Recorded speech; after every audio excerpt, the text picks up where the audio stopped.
Good evening to all the undead ghouls and monsters. We are your horror hosts for tonight's Last Rites. Welcome back, Monster Squad. It is episode 20. This is the third part in the four-part movie review. On the docket tonight, we have Immaculate, The First Omen, and Abigail. But before we get started, we would like to give a shout out to Liquid Death. Today's episode is brought to you by Convicted Melon. Looks like we're both drinking that today. Yep, I got my Convicted Melon right here. We're about to murder our thirst through this podcast. This is an unofficial sponsorship. One day, hopefully, we'd like to be sponsored by Liquid Death. Just remember that it's death to plastic, and it's time for us to murder our thirst. Let's do it. Sparkling water. Oh yeah, this one is sparkling water. Yeah, hear the fizzle.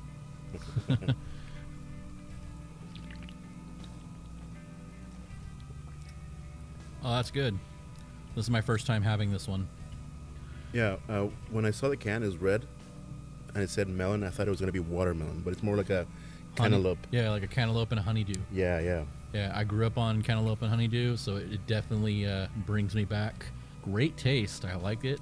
I definitely will revisit this one again. Very, very refreshing. So good job, Liquid Death. We'll be murdering our thirst throughout the podcast with Convicted Melon. All right. Also, we've been doing a little segment before each movie review and each podcast. We haven't really coined any type of name for it, but the working name right now is just the Rushmore of horror. And on today's episode, we are going to be doing actors. Okay, who starts? Let me start this time since you started last time. Okay. We'll switch it up. But we'll also go, since it's a Rushmore, there's 4. And we'll start with number 4, work it up to number 1. Mm-hmm. And really my order on these guys is not even like 1 through 4. It's just like level of importance or anything like that? There's no level of importance. I just kind of threw them down on the paper as is, and this is just kind of how I'm going. But I'll do mine, then you do yours. Okay, and then let's do it. We'll just do 4, 3, 2, 1. Cool. All right. Number 4 is Robert Englund. All right, yeah. Yeah, definitely. Yeah. Freddy himself? Yeah, Freddy himself. Definitely out of a, for an actor being in horror, he's not one of those main actors of, like the group who survives or has to fight the bad guy. He is the bad guy. Most of horror movies, their bad guys are iconic, but they usually don't have a voice.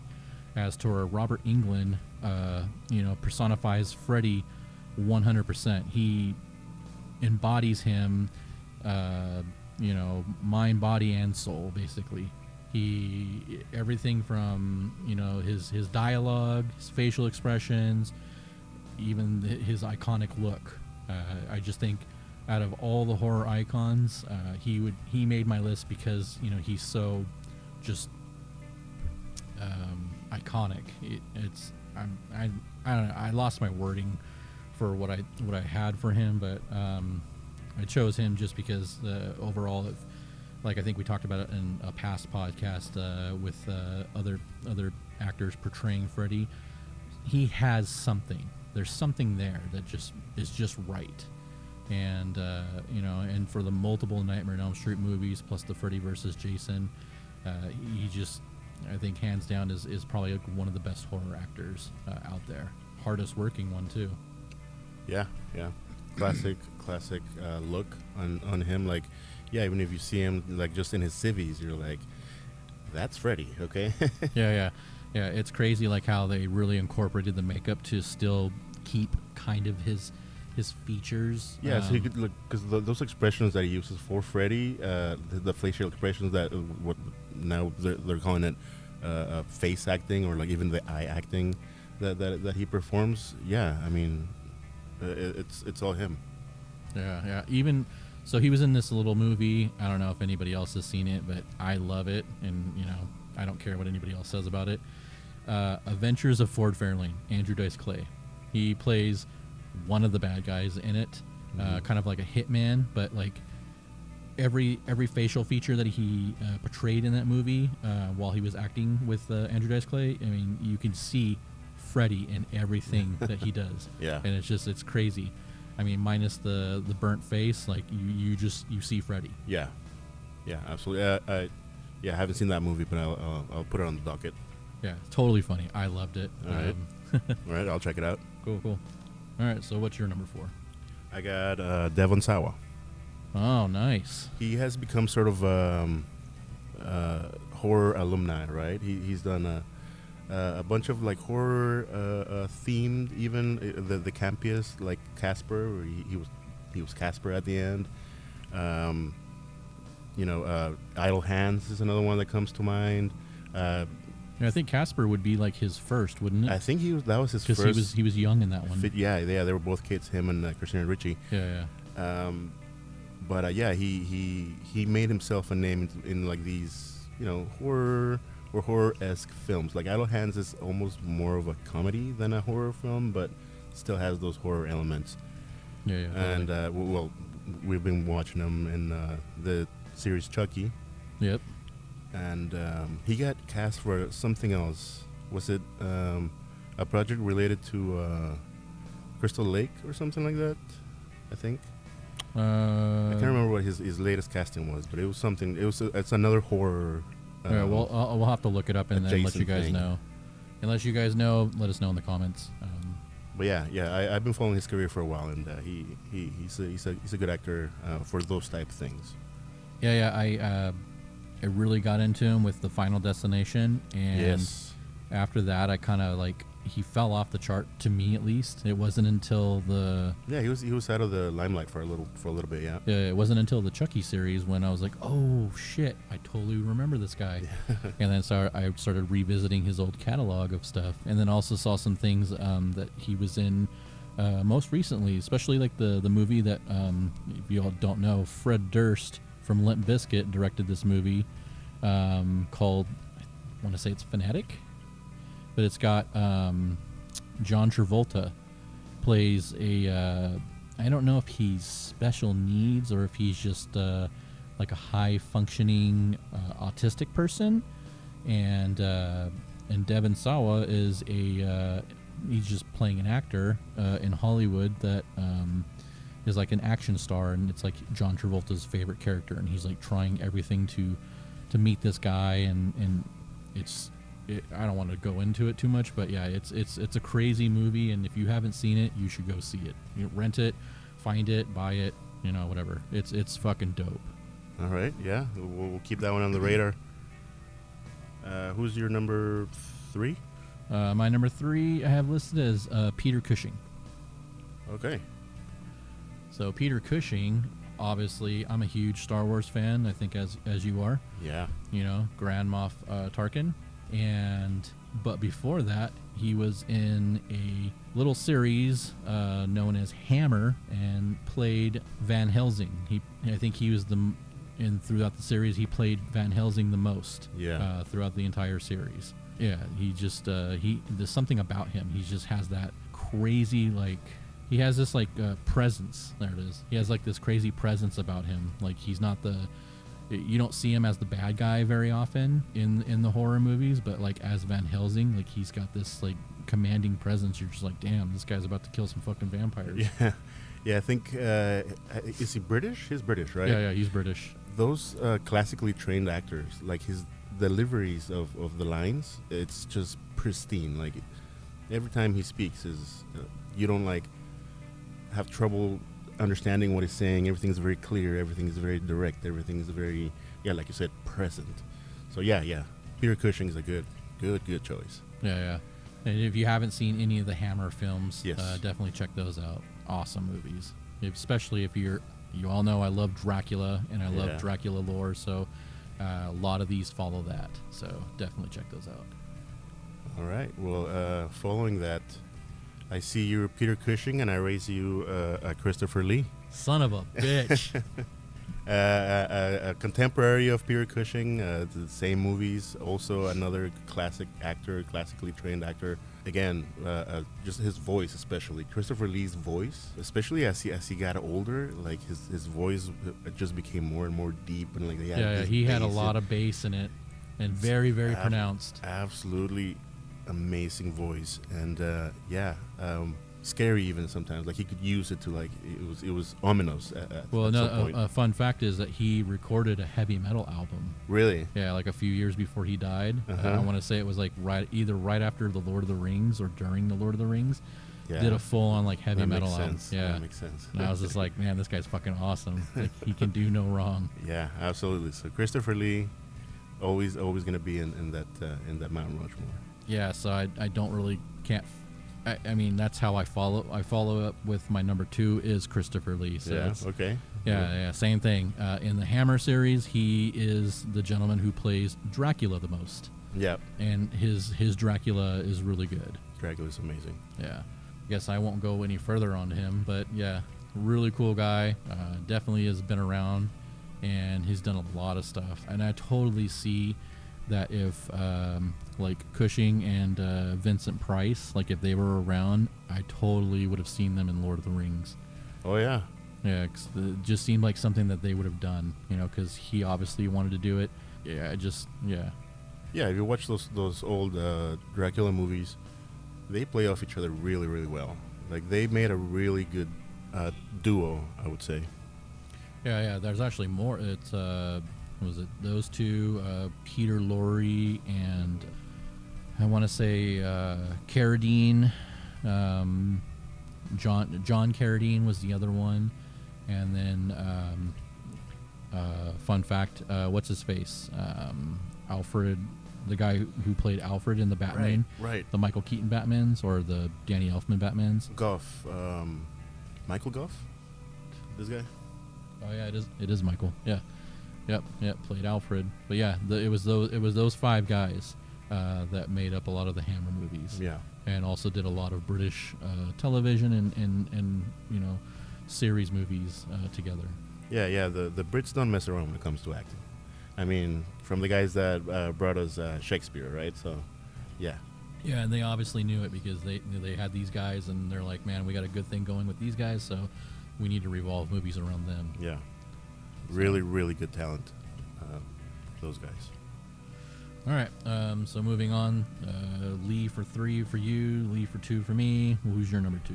I got Vincent Price. I just feel like you're following me on this. All right, go What on. do you got? My number 2 was Christopher Lee, but my number 1 is Vincent Price. Okay, yeah. No, I mean, classic. My favorite thing about Vincent Price is he was a super fan of Edgar Allan Poe, and he adapted a lot of his stories, and I really appreciate that from him. Yeah, I think he also is the actor who acted the most in any adaptation of Poe's movies, or of his books that were turned into movies.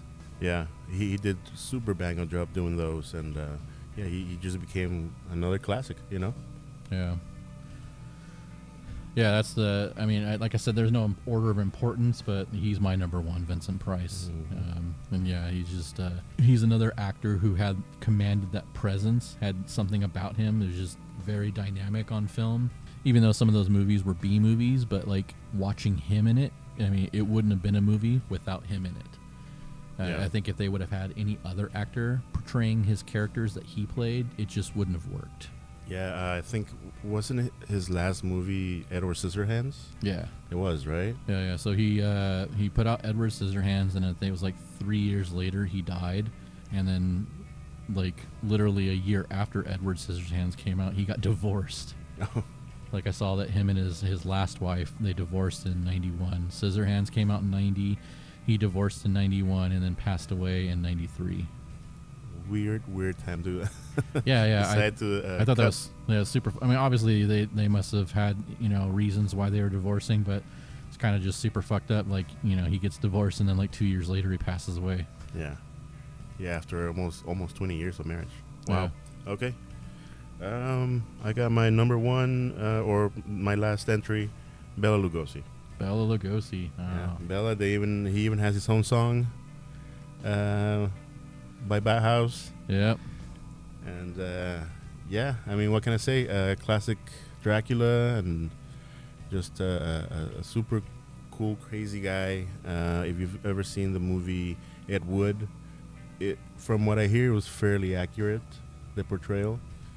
And yeah, my favorite, just classic from those classic Universal monster movies. My favorite out of all of those monsters. Yeah, like I didn't even know, like, so the actor that portrayed Bella in the Ed Wood movie was Martin Landau. Yeah. And I didn't even know that it was him because of the makeup and such a good job of The accent, of the portrayal, the mannerisms, because he has a distinct look to True. him when he's not in makeup.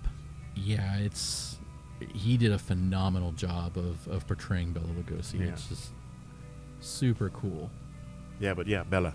Yeah, and then Always. there's also going to be that debate out there that people are going to have, who's the better actor, Bela Lugosi or Mr. Frankenstein himself, Boris Karloff. Boris Karloff. Yeah, they had like this legendary rivalry, these two.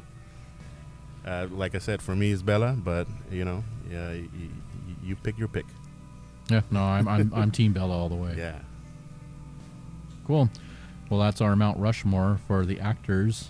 So yeah, if you guys have any questions on it, or if your Rushmore is different from ours, or you don't like our Rushmore, put it in the comments. Let us know. Let us know who your Mount Rushmore is. All right, moving on. So, like I said earlier, we have Immaculate, The First Omen, and Abigail. As always, these movies are going to contain full spoilers. They're kind of old movies that they've been out for a while, so we're going to review them with full spoilers. All right, Immaculate is a 2024 film. This is a horror mystery. This movie stars Sydney Sweeney, everybody's favorite blonde sweetheart now. Yeah. And then there's also a relatively unknown cast. But yeah, they have this guy named Alvaro Morte. He played Father Sal. He was basically one of the main... the main villain. Yeah, the main villain in it. I'm going to butcher these people's names. Bernadetta Procaro. Jesus Christ. Simone Tabasco. Was it Julia Heathfield? Dee Resney. Dora Romano. Giorgio Kualangi. I feel like shit mispronouncing everybody's name, and I got a fucking super simple name. Yeah, all Italian actors that I've never seen anywhere in anything. All these Italian actors. The only one I recognize is Simona Tabasco. She was in a series called HBO series called The White Lotus, if I remember correctly. And that, again, she's Italian. They're in Italy.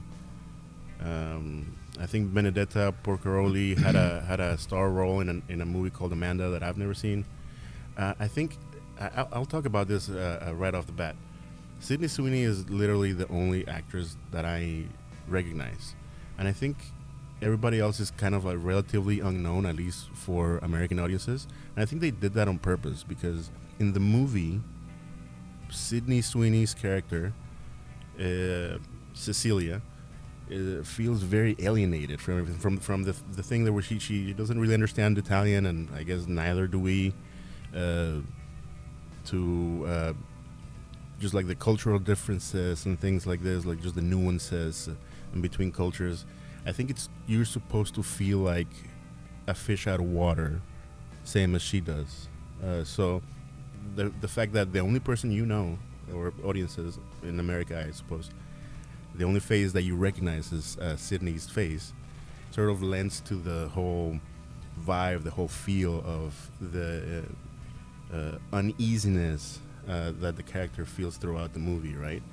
And just sort of like feeling alienated and alone, and like something's off.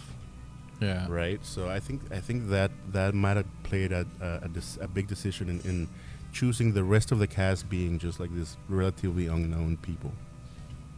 Yeah, I'm throwing this out there also right off the bat. This movie was super fucked up. Yeah.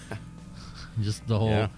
I mean, it was a good story, good premise, but overall, even at the end, super fucked up. Yeah. I mean, not a theme that hasn't been explored before. I mean, the next movie we're gonna review is The First Omen. Is basically the same exact premise.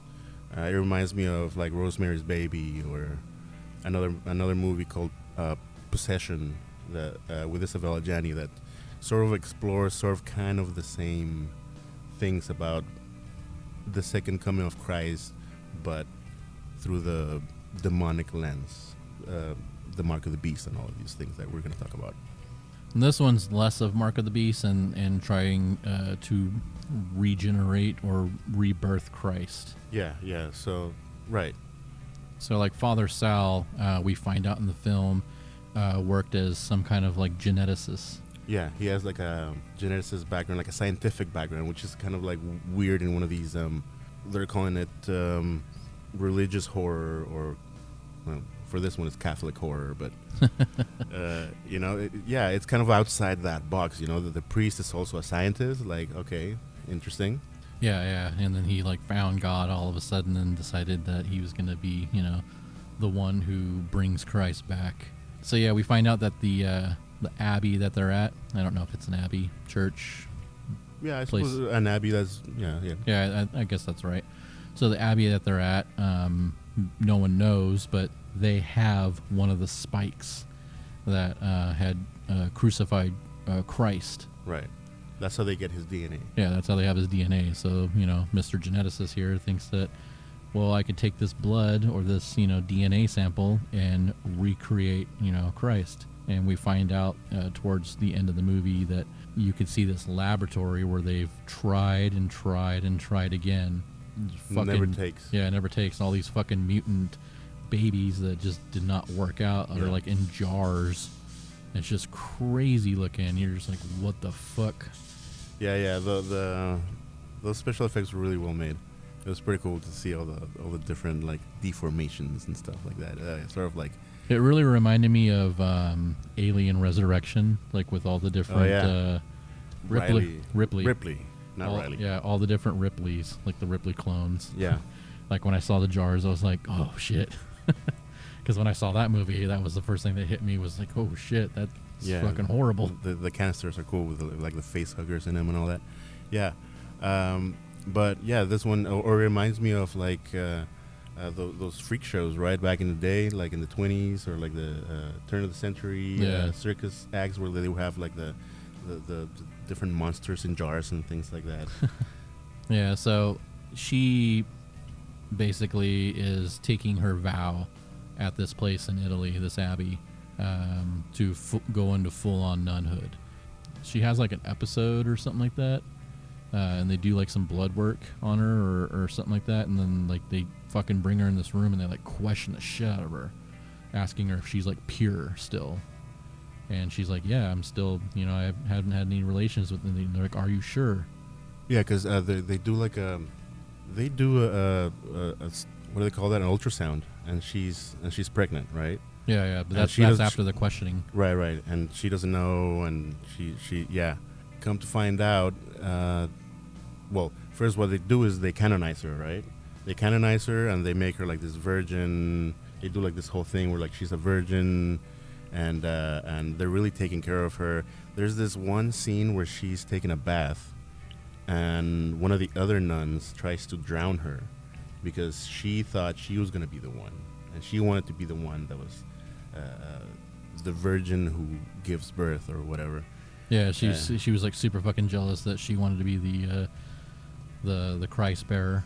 Yeah, quickly, the movie turns Cecilia at that point. She wants nothing to do with anything. Like, once she realizes she's pregnant, and there's this one part where she tries to run away, but they catch her, and then they burn crosses onto the bottom, the bottom of her feet.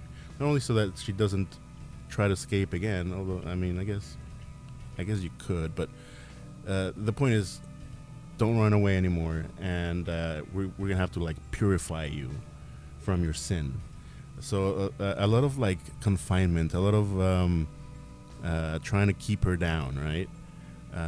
So it I guess it's got themes of abuse and other implications, but Sydney kind of does a really good job at really withstanding all of that torture that the church inflicts on her. I think the character that she's playing thinks that I don't know if she's, like in the back of her mind she thinks that she deserves it, or that it's just trial of an error that she has to roll with the punches on this. Yeah, because her background story is like basically church chooses her because she had survived some sort of accident or something, right?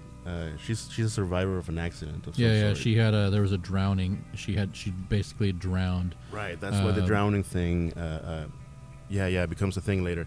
Right. So, and there's a scene where she describes to the sister Gwen, played by Benedetta Porcaroli. She describes to her how come she decided to take on, how she decided to become a nun, and it was that, right? She tells her about that near-death experience that she had. Yeah, saying that God had chosen her. That's why she survived. Right. But I guess this guy, Father Sal, that's why he chooses her in a way. I guess she fits some sort of a psychological profile that he's looking for, and that's why he chooses her. Yeah, you see also earlier in the film some of the other nuns that have those crosses burned in their feet.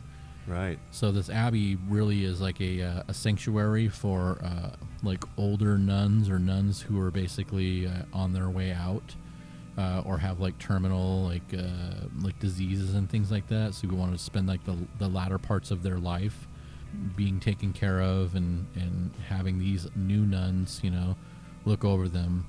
So yeah, you see a little bit of that kind of foreshadowing. You don't really kind of put it together until it actually happens, and you're just like, oh fuck. Especially the one that was in the bed with the crosses in her feet, the one that kept sneaking out. I think she's also one of the ones that like either hovering over Cecilia's bed, or like she did something. I can't really remember. It's been a while since I saw it, like a couple weeks since I saw this movie. But yeah, it's like she knew, she knew what was going on, and she couldn't like outright warn her, but she, in her own way, she was like trying to warn her. Yeah, giving her like the breadcrumbs. Yeah, I like how the movie quickly escalates. Like, it didn't feel that long because of the threads are pretty much the connectivity is pretty much it's very fast, Yeah, you don't understand the story at first, but then as soon as the ball gets rolling, everything starts falling into place, and you're just like one thing after the next, and you're just like, oh, okay. Yeah, once you get the big reveal, it's all bets are off. The movie kind of ends. I think the ending of the movie is like pretty much, for me, the best part is basically the birth, right? Sydney has to fight off Father Sal. The part where he, with all the canisters and all the failed attempts, she sets this thing on fire and locks him in there. But somehow he manages to get out just completely burnt. Chases her down some more. Yeah, they go through the catacombs. She's finally able to break free from him. And not before he tries to perform some sort of just a live C-section right on the spot. Yeah. He just tries to open her up. But he wants the baby, and that's right. Yeah, because it's clear that he doesn't care none about the nuns. He just wants the product, the final product. They're just vessels at this point. Yeah. So yeah, she finally does him in, and then escapes, makes her way through the catacombs until she sees like basically like daylight, and then finds her way out into like the countryside. And by that point, her water's already broken, and she just can't make it any further, and she just gives birth right there. And then she does like the next best thing to keeping, I guess she's probably thinking more of it's the Antichrist than, the second coming. Yeah, no. And she just fucking smashes this baby. That last scene is really effective because you see it all through her. You don't see it through her. You see her you see her face. You see pretty much just her the entire time. You just follow her. You never get to see the the creature or the baby. Yeah, so you don't know if the baby's deformed. You don't know if the baby came out successful. You don't know anything about it other than that she kills it at the end. Yeah. Yeah, and by this time she's been bludgeoned, she's been brutalized, so like her face is completely covered in blood. The scene where she takes the umbilical cord and bites it. Oh yeah, chews through it. Is the first thing she does is separate herself from this thing, right? So a lot of symbolism there. Yeah, very effective, that last scene. Very disturbing. Very it leaves you a little bit shaken, you know. Yeah, like it gives you an uneven feeling, like an uneasy feeling. Yeah, but uneven. And yeah, that's why I said this movie's super fucked up, because it's like I understand what she's doing. If I was put in that situation, and if I was her, I would probably do the same fucking thing. But to watch it, you're just like, wow. That's really pushing the envelope. Yeah, that was a late abortion. Yeah. So yeah, crazy movie, immaculate. I think at that point she probably had fucking zero fucks to give. Yeah, no, she was done. She was completely done. All the torture she went through, she put up with a lot. There's this one scene where Sister Gwen kind of goes off in Italian, so I can't remember exactly what she said. She says a bunch of things in Italian. She's kind of had it at a certain point, and she gets taken away. And then next thing you know, Sydney Sweeney's character, Sister Cecilia, is looking through a keyhole, or maybe through I can't remember if it was a door that was just ajar, but like you see Sister Gwen, they're cutting her tongue off. So that's a lot of like a little bits of body horror, and I don't know if that's an illusion of, obviously. I took it as like a grain of salt, as like I could totally see the fucking Catholic Church doing this. Oh yeah, I mean, I wouldn't put it past them for the Inquisition was a real thing, So yeah, absolutely. And then they're in Italy, so there's nothing stopping them from doing any of this shit. Right.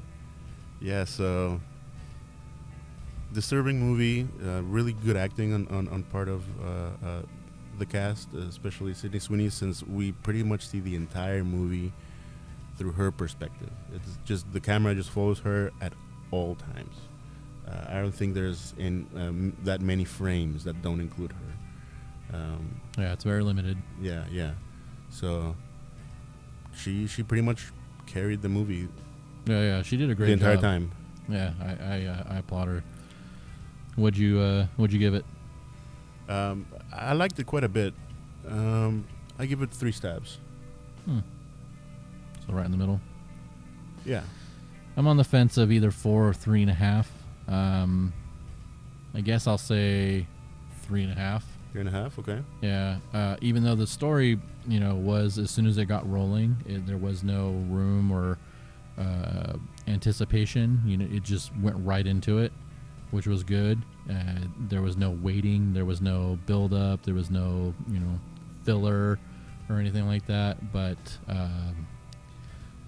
still, I don't know. I'm not really big on Catholic horror.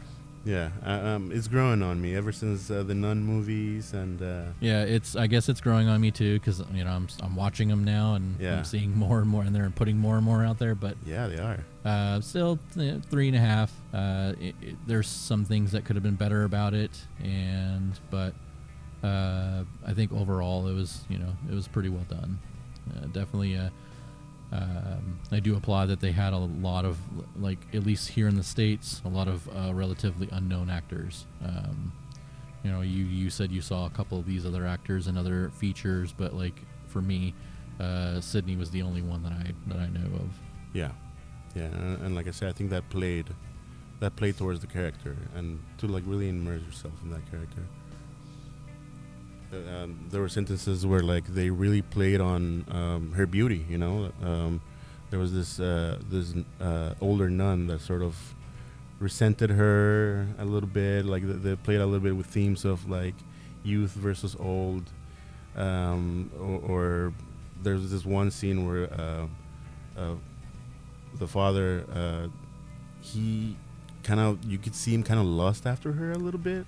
Yeah, see, that's where earlier when I said like the whole when I dropped the R word in there, like I was just like, it was either two things, of that either he did it or the guy that she was at the club with did it. Yeah. At some And point, then he's like trying to play it off, to the cardinal and to the head nun, and like basically acting. Obviously, it was all a whole charade, on their part. Yeah, Because absolutely. they were playing their roles, to try and like con her or convince her, that she did something wrong.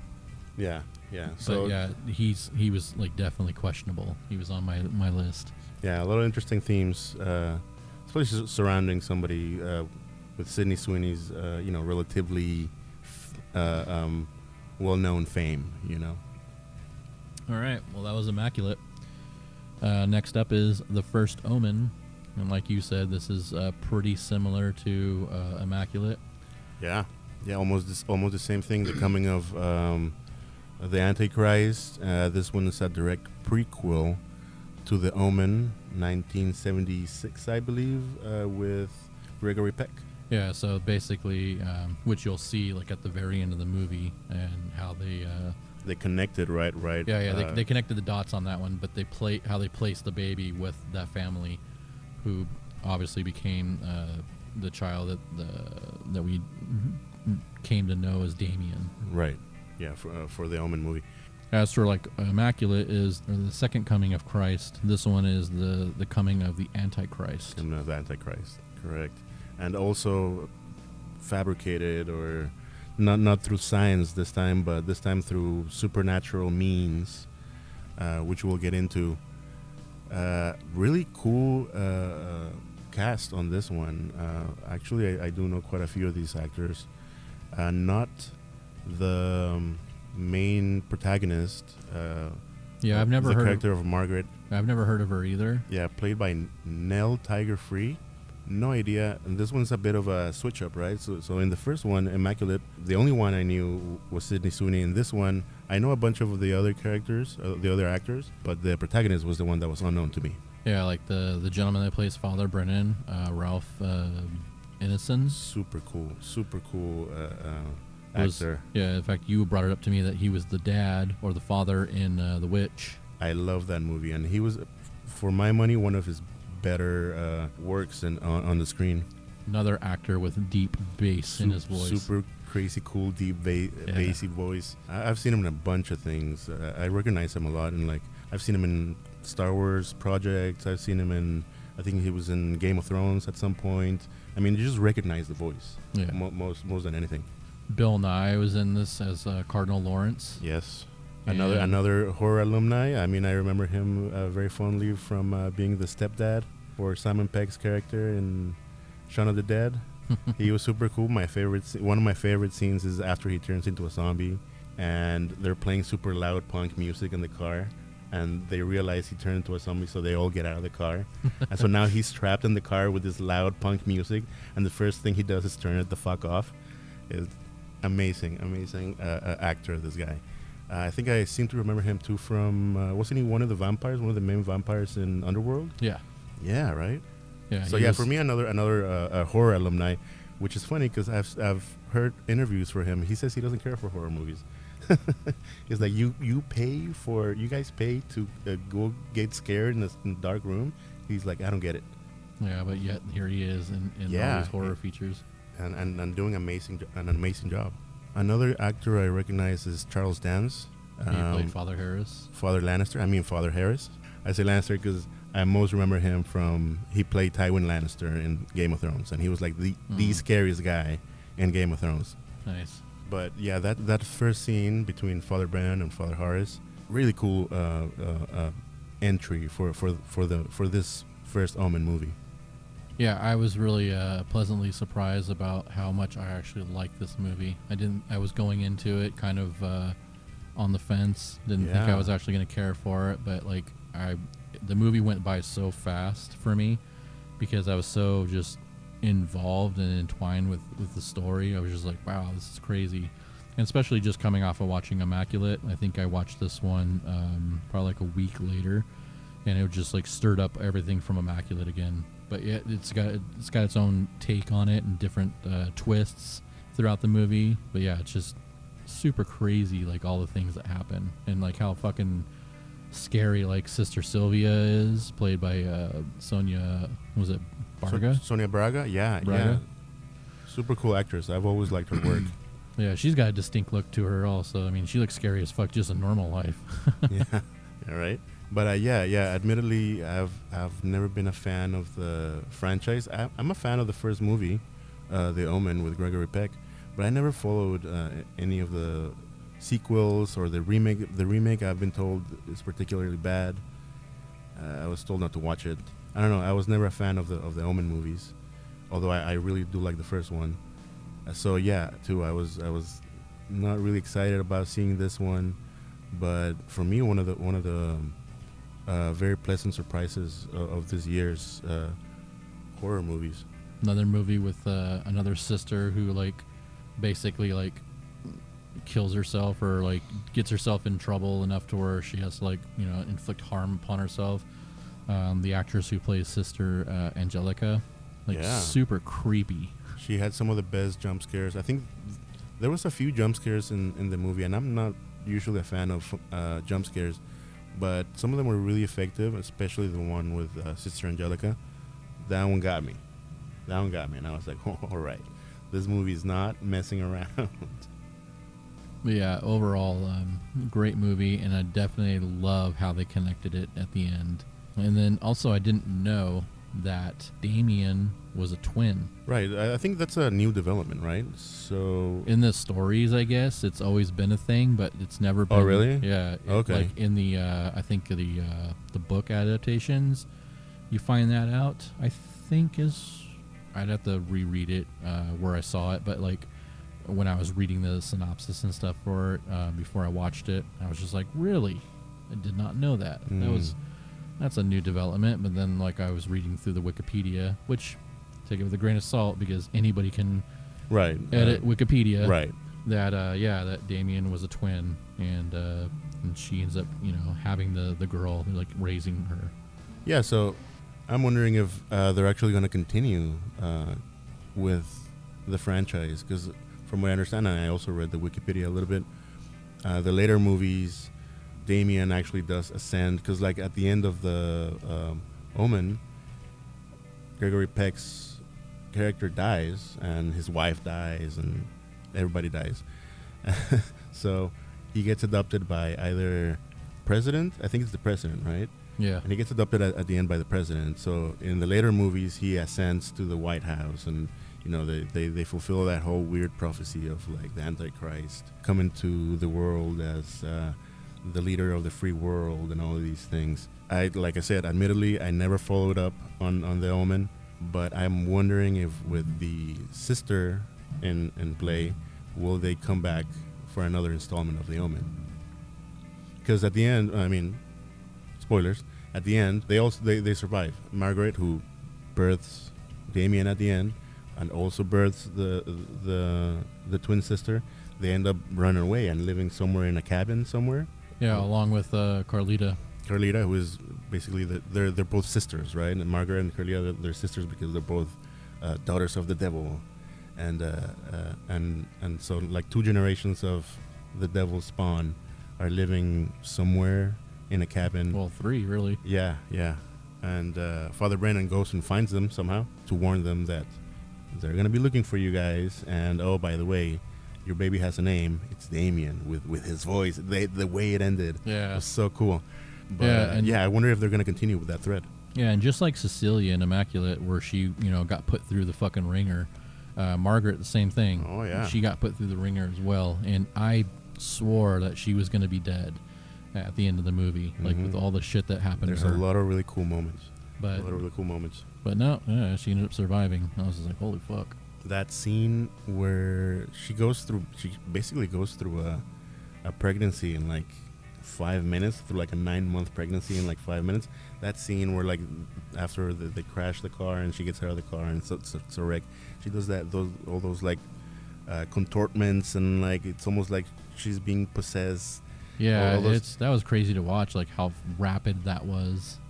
Yeah, right. Literally 5 minutes, literally 9 months in 5 minutes. But that scene, it really reminded me of a movie called Possession. It kind of I think it's kind of it is with Isabella Gianni, and it kind of has the same look, even even in the poster. Like you see kind of like the same sort of thing going on, because she's not giving birth exactly, but like yeah, it touches on the same themes, and like that scene is not frame by frame, but it's very I would call it a tribute or an homage, I would say. Nice. That's crazy. But yeah, that scene was really cool, and it was really well done by Nell Tiger Free. She really surprised me in this movie. There's moments in this movie where they break the fourth wall, and it's really well done. It's mostly her looking at the camera. There's a couple of moments. There's one when she wakes up, when she now, first is she wakes up. actually breaking the fourth wall, or is the camera supposed to be interpreted as the person that's in front of her? I think I see it as breaking the fourth wall, because she stares at the camera a lot in places where there's nobody else there. You know, maybe you can interpret. Yeah, sometimes there might be somebody else there, and maybe she looks at them, but like she looks straight at the camera, so it's kind of cool.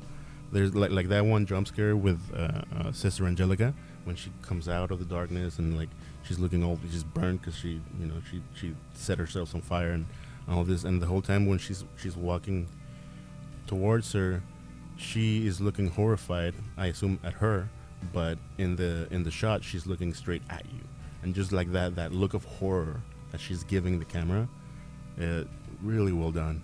There's another instance, the instance where she actually realizes that she's the daughter of the devil, and she's supposed to become the mother of the Antichrist. The moment she realizes, she whips around and she looks at the camera. She looks straight at you, and that was really effective. It was so cool. I'm gonna have to rewatch that and see. Yeah, no, I've seen the movie twice. It really does deserve a revisit. The replay value on this movie is amazing. It's really I think that's one of the reasons that I really like this movie, is because it really invites you to watch it again. You know?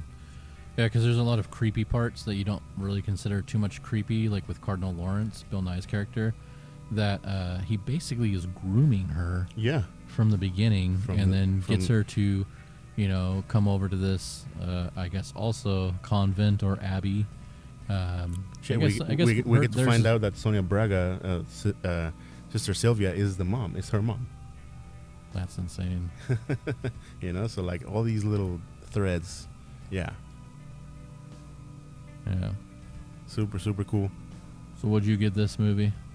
I mean, I loved it. I gave it 4 stabs. 4 stabs? 4 stabs.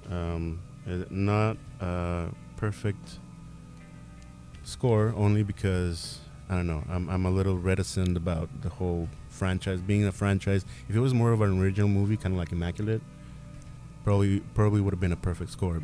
But what they did with the characters that they already had, I think was really well placed. Yeah, I'm with you on that. Definitely 4 stabs for me as well.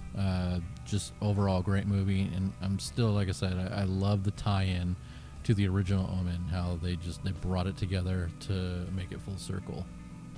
And it would be, like you said, it'd be really cool to see a sequel to this, but being in the perspective of Margaret, Carlita, and the daughter, who's, I don't know if they mentioned her name or not, or is yet to be determined. Yeah, I didn't catch a name for the baby, but yeah, that's I think that's the main reason I think they might bring it back at some point to battle Damien somehow.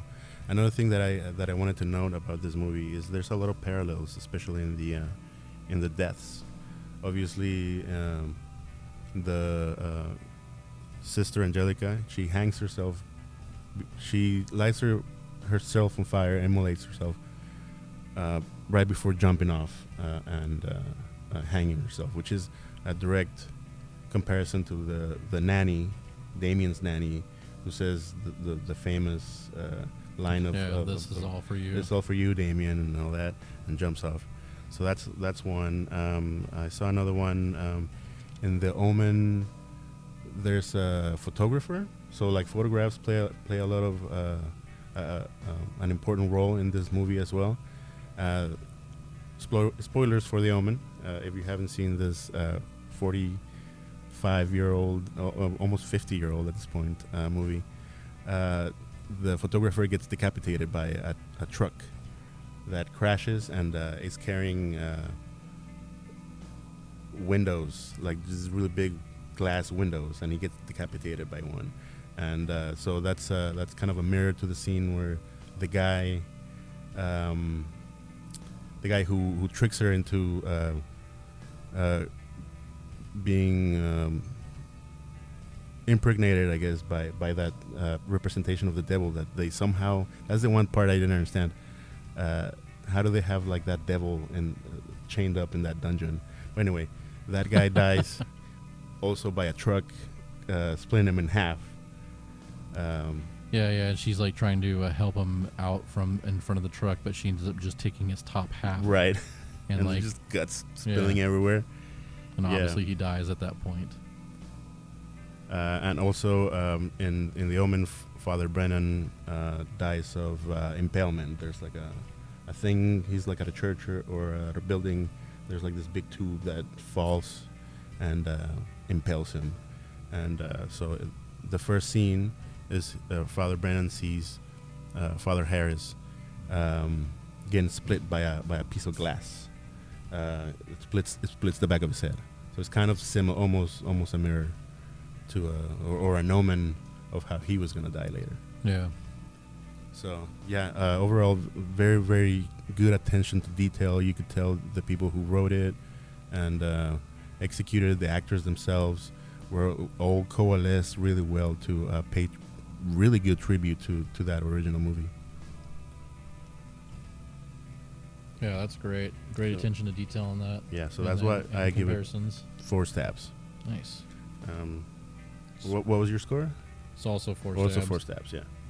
But I'm not as in detailed as you are on that.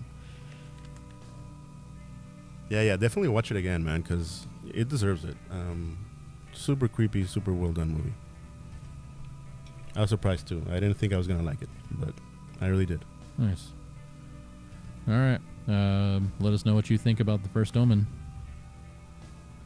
Next and last on our list here is Abigail. Also another 2024 movie. This movie is paralleled to an OG movie called The Devil's Daughter.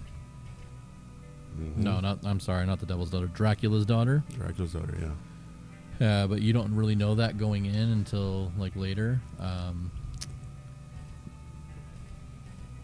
But this movie has got a really good cast as well. Ensemble cast. Yeah, and it's actually got a very well-known cast. You got Angus Cloud, Melissa Barrera. You know her from Scream, the latter movies of Scream. Her and 5 and 6, I think. Yeah, 5 and 6. Well, along with what's her face, Jenna Ortega. Jenna Ortega. They played sisters in that. You have the title character played by Alicia Weir. Catherine Newton, we talk about her in Lisa Frankenstein. She's also in this movie. Kevin Durant is also in this movie. Dan Stevens is in this movie. Giancarlo Esposito is in this movie. Matthew Good is also in this movie, but he is a character actor, so if you don't follow any of his work, you'll not really know who he is. You might recognize his face and go, oh, it's that guy. Yeah. And then a couple guys that I've never really seen before, William Catlett. Yeah, pretty much seen all these guys before in any one movie or another. Yeah, like you said, Catherine Newton, we reviewed her and Lisa Frankenstein very recently. He was really good in this. Angus Cloud, R.I.P. Yeah, he's from Euphoria with Sydney Sweeney. Just recently passed away in the last couple of years. So this, I think, was one of his last movies that he made. Yeah, I think, that might have been, if not the last one of the last ones. The last of his performances. You got Dan Stevens. We reviewed him last in The Rental. but you've seen him in a bunch of. He was in King Kong and Godzilla versus King Kong, I think it's called, the latest one. He's been in a bunch of things. A British actor. You can't tell when he does an American accent. You can't tell that he's British. It's kind of crazy. Yeah, that's the one thing about British actors that they do very well is be American. Yeah, yeah. Giancarlo Esposito. I mean, obviously, you know him. He's been in a ton of stuff, especially lately. He's become very, very popular. I think ever since Breaking Bad. Yeah, his career sort of catapulted. Matthew Good, I remember him from he played Ozymandias in The Watchmen. Yeah, and he's also been in a lot of British television. Like I said, he's also like a character actor. So yeah, but he definitely, when you, like Ollin says, if you see his face, it's like, oh, it's that guy. And then you got Kevin Durant. You know him from Dark Angel. He was in The Strain. Yeah. If you guys hadn't seen The Strain was a great vampire show. Yeah, based on a comic book. Yeah, and then he was also the Blob in the X-Men Origins movie, right. Which was a blob of shit. But yeah, you might remember him from being the buff guy in any other movie you've seen. Yeah, pretty much. So yeah, good cast ensemble. They really play well off each other. I liked how the movie takes its time character developing, and before getting into the whole vampire thing and the gore and everything else, the killing and everything, like, you get to know these characters, and they do a really good job at building rapport between all of the different characters that we see. I guess Melissa Barrera, you could say, besides Alicia Weir, she's basically the second protagonist, I guess you could say. Yeah, so the movie basically is all these characters are brought together to do a heist, and the heist is Abigail. So they're basically like kidnap Ransom. Yeah. So they kidnap her, take her to this specific place. Giancarlo is the person who's like basically in charge of it, tells them what to do, how to do it, where to go, and they have to wait until the morning. So they're basically stuck in this place, this mansion that they've taken her, tied her up and put her in a room. And Melissa's character is the only character that actually was supposed to have any type of interaction with her, but everything pretty much goes sideways like from that point. Yeah. I think for me, I try to imagine because the trailer kind of, and I get it, they have to advertise this movie as such, right? Like, if you like vampire movies, we got one for you. But I can't help to imagine what it would be like if we had found out as the audience or along the characters that their job was, well, guess what? She's a vampire, I don't know. Well, I don't know how many people would even sign on to that. Right? Yeah, because it starts like a heist movie. It just starts like a regular heist movie.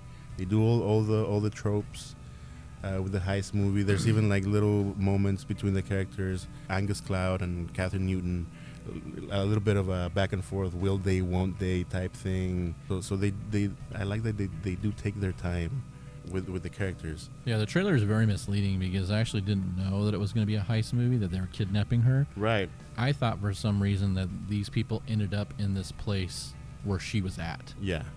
I didn't know. Sort of like a survive a night in a haunted house type thing. Yeah. And she just happened to be in the house with them. I didn't know that the whole thing was going to go down as like a kidnapping.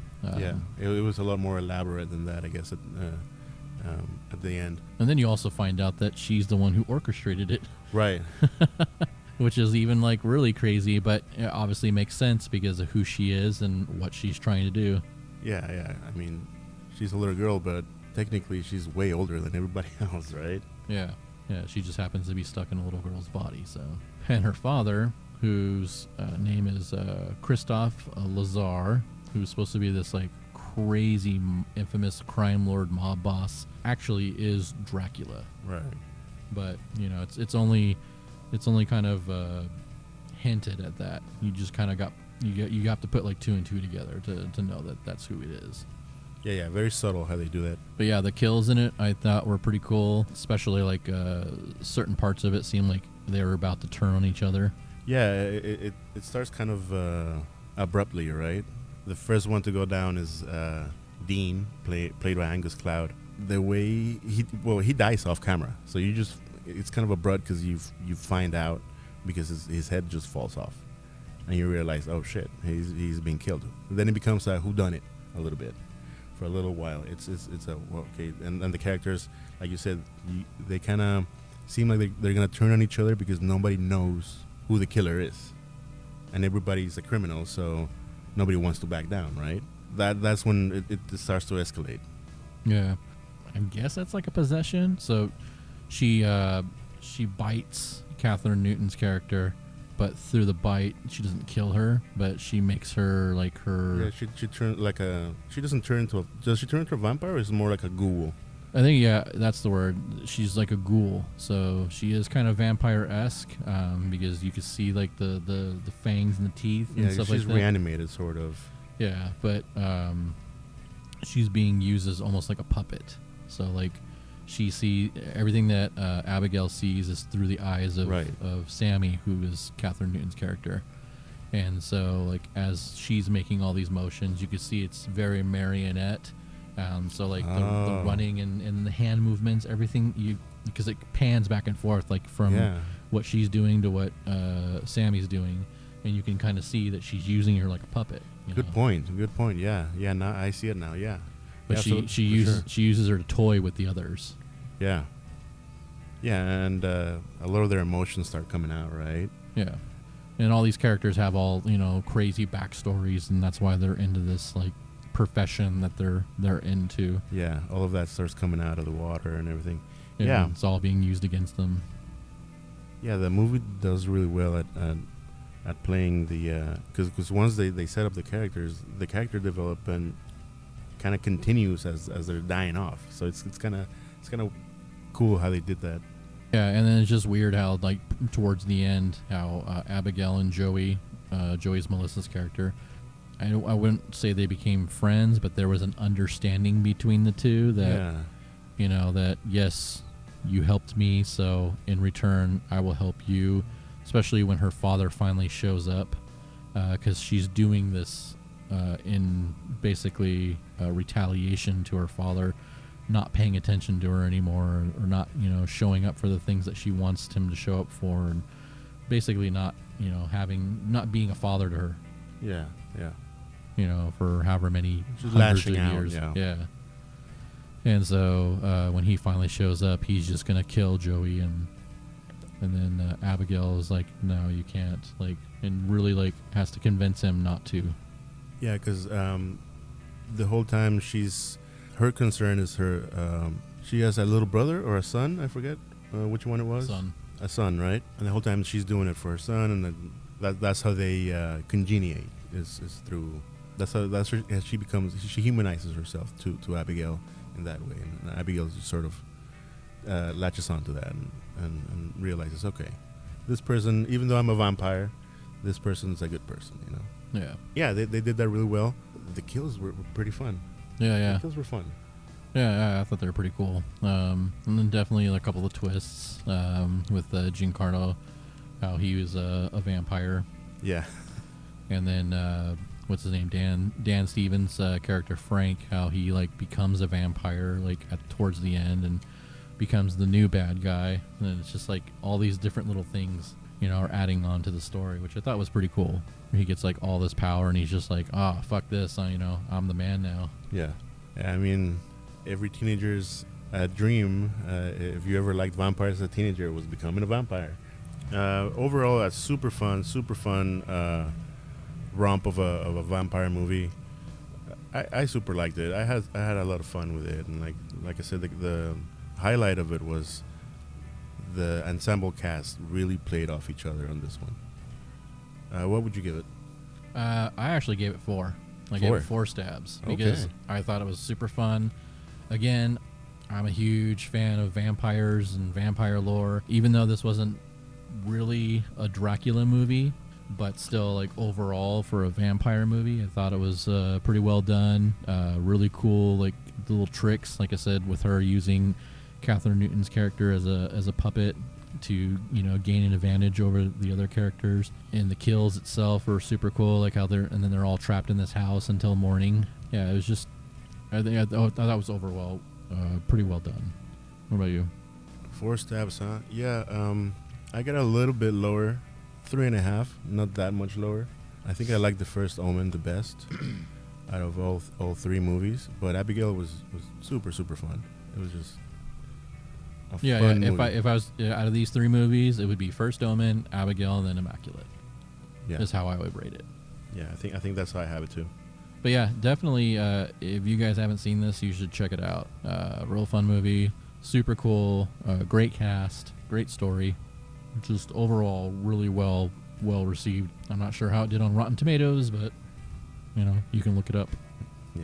Yeah, so let us know what you guys thought about Abigail in the comments. If you liked it, you didn't like it, and if you agree with what we gave it. Those are our 3 movie reviews: Immaculate, First Omen, and Abigail. So yeah, First Omen, man, just such a fantastic movie. Like, just love the tie. That just really still gets me. Just the tie-in for it. Like, they did such a fantastic job on that. Yeah, they tied it right in to the beginning of the original movie. Yeah, I love it when they do that. Just tied it up, nice little bow.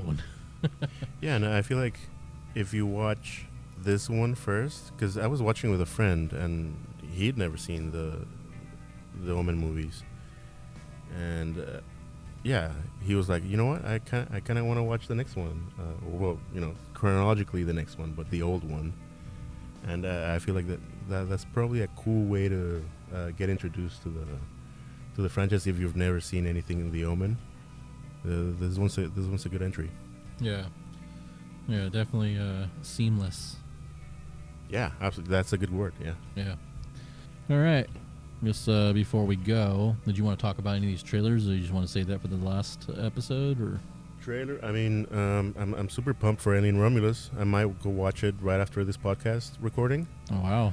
I've heard really good things about it, and yeah, that's we should probably do a podcast on just Alien lore and the Alien franchise, because it covers a lot of different, not just horror. It covers, I mean, Alien vs Predator is basically an action movie. Prometheus and all those other ones, they're just straight sci-fi. But the original Alien is one of my favorite. What would you call it? Like space horror, or like sci-fi horror? I don't know. I mean, yeah, I guess space horror. Yeah. I don't think there's like a term coined for it, or that I would come up with. Yeah, and from what I gather, at least from the trailer that I saw, it's going back to basics. It's going back to that type of. Yeah, I think that's what the fans want. There was too much going on with the other movies. Yeah. And I think people were just kind of just not connecting with it. Yeah. With those movies, and so them getting back to basics is great. Their marketing campaign for it, I thought, was really cool, with all these people laying around with face huggers on them. Yeah. Super cool, kind of like what Smile did with their campaign, where they just had people placed in random places smiling. Alien did the same thing. They had just random people all over with these face huggers on them, just laying on the ground, laying up against the walls, everywhere. It was super cool. I've seen a couple different theaters where they had the actual xenomorph head superimposed on the outside of the building. Oh, cool. Yeah.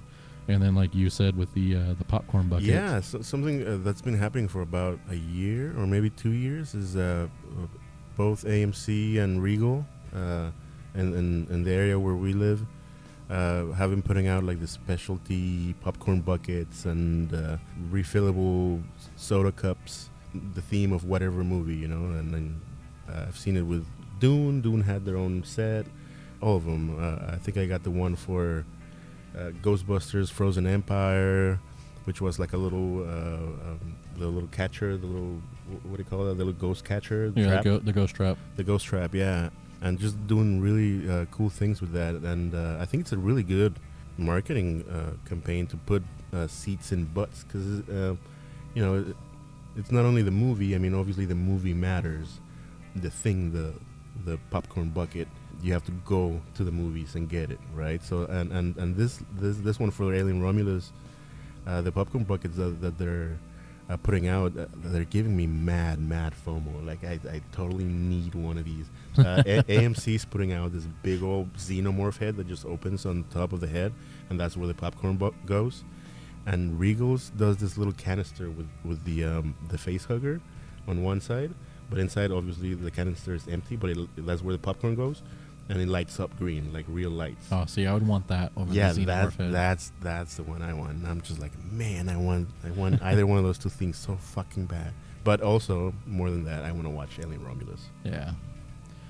Yeah, well, if you see it, let me know how it goes, and we'll talk about it. Yeah, totally. We'll definitely have to do a podcast on the Alien series. Yeah, I mean, it's extensive, so yeah, we have a lot of silk to cut through. Yeah, it's probably going to be 2-3 parts. I don't know.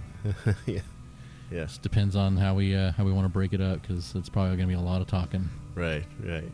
All right. So that was our episode 20, our movie reviews for Immaculate, First Omen, and Abigail. If you liked the music in the beginning and at the end for the intro outro, it's by a band named Zayo. You can check out their stuff at zayoonline.net. Their newest album out right now is The Crimson Corridor, and they have several other live features on their website that you can also find like on the YouTube and obviously on their website. But check them out. They're a pretty cool band. I love them. You can also find all of our social medias. We have our Instagram, Facebook, Twitter, Tumblr. You can check out the podcast on YouTube, Rumble, and where podcasts are found. And then I also do some horror trivia, which is also on all the same social medias plus TikTok. As always, you can find anything and everything about us and the podcast at our website, www.thehorrorscene.com. Do you have anything you want to add? Yeah, thank you, Liquid Death, for murdering my thirst during this podcast. And if you made it to the end, thank you for listening. Yes, definitely. We couldn't have done it without you. And yes, and we couldn't have done it without you, Liquid Death. Thank you for murdering my thirst. And I am really, really happy with this Convicted Melon. This is probably one of my new favorites. Severed Lime is still there at the top. Oh, yeah. But that was a classic. This one's coming up there. This is like either number 2 or 3. Have to get a couple more in me to make that final number. Nice. Next time I suggest you try, if you haven't tried, Squeeze to Death. That's an orange flavored sparkling water. Also very recommendable. Nice. Cool. All right. Well, remember to stay creepy and keep it spooky. From our grave to yours, these have been your Last Rites.